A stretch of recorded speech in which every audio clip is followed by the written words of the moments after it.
My name is Ed Hebb.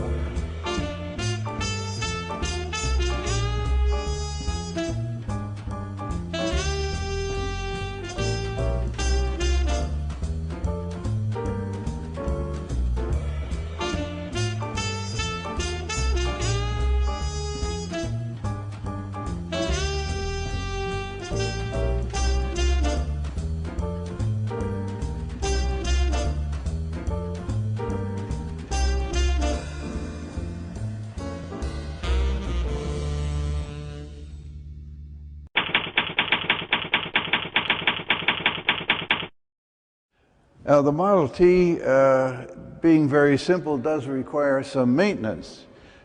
Before we take this car out on the road, I have a little checklist that I run through. We'll check and make sure that the gas is going to flow from the gas tank into the carburetor. And we have a fuel switch here, which is now off. We'll turn it to on. And then the next step is to check that there is gasoline in the tank. The gas tank being under the seat, we raise the seat cushion, open the filler on the tank, and use a dipstick to see how much gas is in there.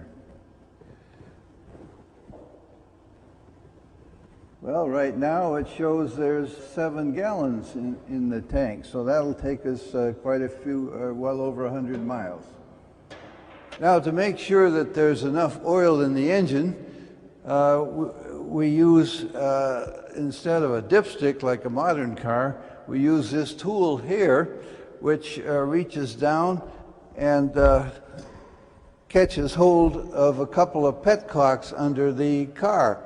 And we open each of those and to see if oil drips out onto the ground.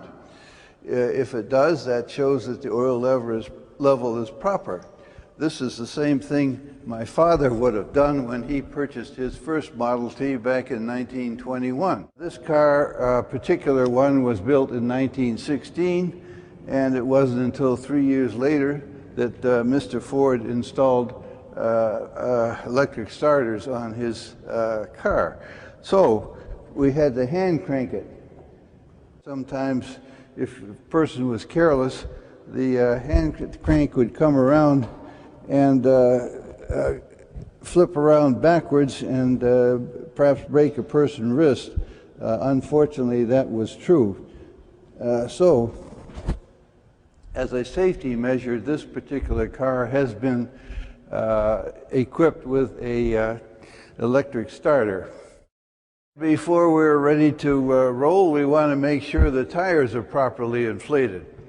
Now, these tires, as you can see, are pretty skinny. Unlike a modern car, which carries a pressure of 28 or so pounds, the pressure in these little tires is 55 pounds. And today they look as though they're all right. But I think we're ready to hit the road.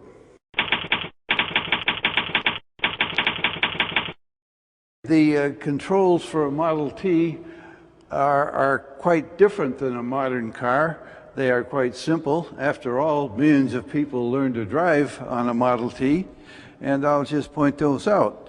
The steering wheel, at least it acts the same as a modern wheel. You turn it to the right, the car goes to the right and to the left, so forth. These two levers that are under the steering wheel, however, are different. This one on the left is the spark advance, retard in that position, advance all the way down. On the other side, we have the hand throttle. The Model T has no accelerator on the floor. Instead, the engine speed is controlled by this hand throttle. As you move it down, the engine goes faster and faster.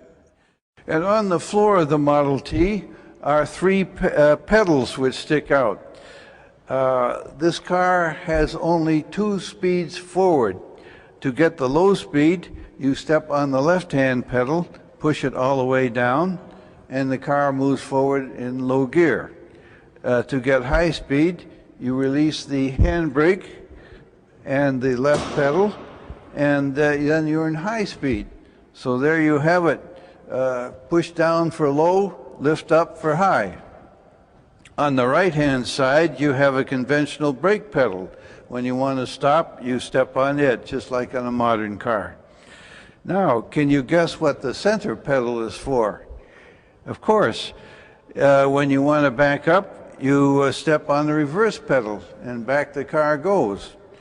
Now, you notice that with 2 good feet, you can go forward or back very rapidly in sequence, something you cannot do with any modern car.